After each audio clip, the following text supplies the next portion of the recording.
Why do you think there are senior government officials scheming to undermine Deputy President William Ruto over his 2022 presidential bid? Because this is what you said before we had this development yesterday, and you're sternly warning them that they will soon face the wrath of parliamentarians. Well, Dibal, this is not an issue to joke around with, because it's a very serious issue. It's a grave concern for the country. Let me just, before even proceeding to give the details of maybe what I know, declare that Dibal, we have got to be careful as a country.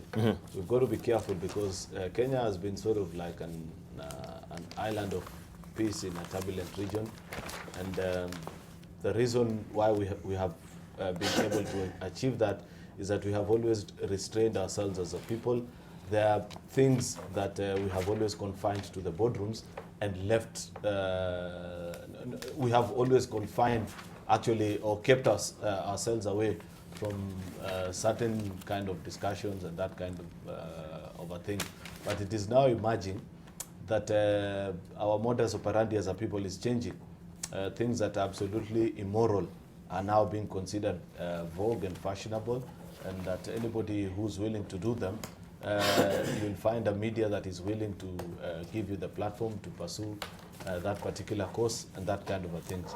I just want to warn that the experiment that is being carried by these civil servants who are doing this kind of things is so risky that if it goes wrong, then we may never be left with something called a country anymore.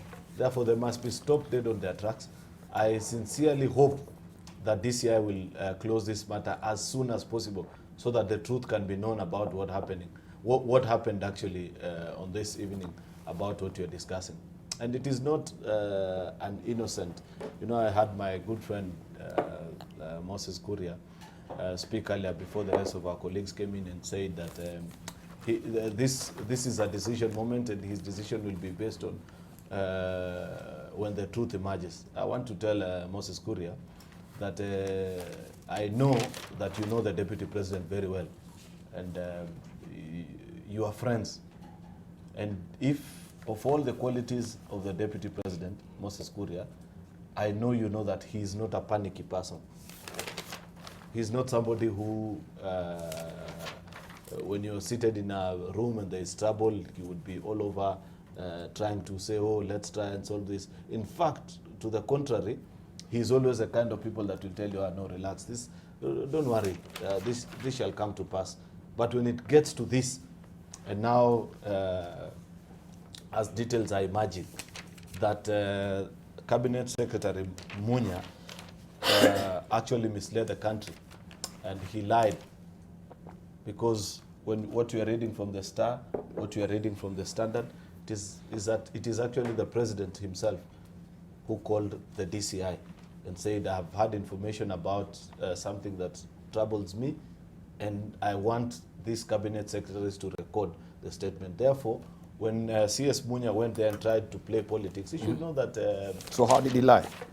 By saying that it is a deputy president that called a junior officer, a DCI. That's not the truth. The truth has come out in two leading newspapers. That's what the Star says. That is what the Standard says.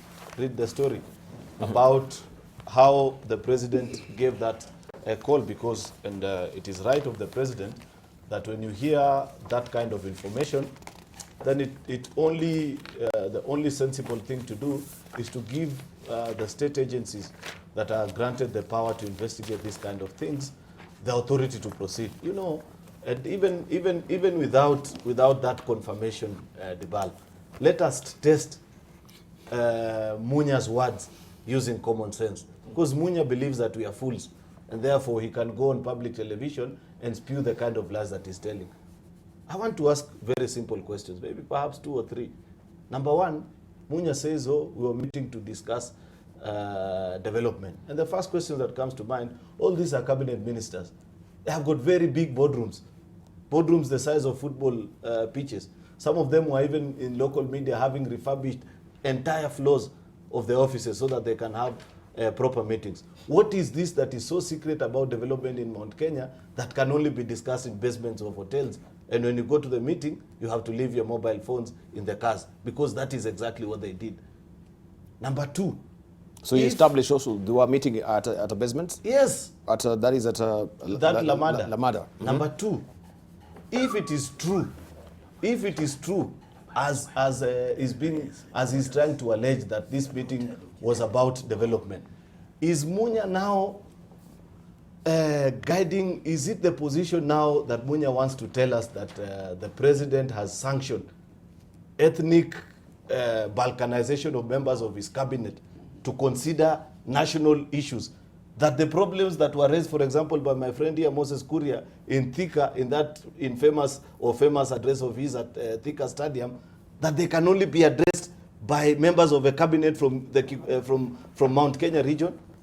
That the problems they are facing can only be sorted by those members, and not just members of cabinet from Mount Kenya, those who are allied to a certain faction. Because why was, for example, CS Kiunjuri left out of this meeting? Is it because he's known to be a friend to the deputy president, yet he leads a sector that is so critical to solving the challenges that are facing the electorate in Mount Kenya? Therefore, if you run the arguments of CS Munya against basic common sense, it will tell you that he's bluffing, he's lying, and there is more that Kenyans need to know about these particular meetings. It is really unfortunate that we have come to this, but you see, we have entertained this thing for too long. You know, it began with Murathe.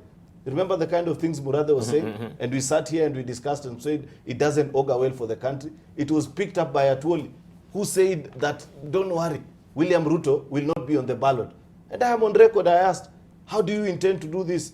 Do you intend to use extra constitutional means? Because constitutionally, there's no way you can lock out somebody who's qualified to run for any particular office, be it from MCA all the way to the president. Now, before we know it, we began this, the kind of stories that were being pushed by the so-called Kieleweke group. So now, imagine, how did we get to this particular point? You know, I cannot reconcile my mind to how we got to this point. In the legislature, you have Kieleweke that is now led by a commander. You have in executive now also, you have this Kieleweke that is being led by CS Munya, whose obsession is nothing to do with development, nothing to do with fulfilling the promises that we made as a party to the electorate, but all to do with 2022 politics. It's really unfortunate. It is a new law. The only person who can save us out of all this trouble is none other than the president. Because at the end of the day, the final authority rests with him.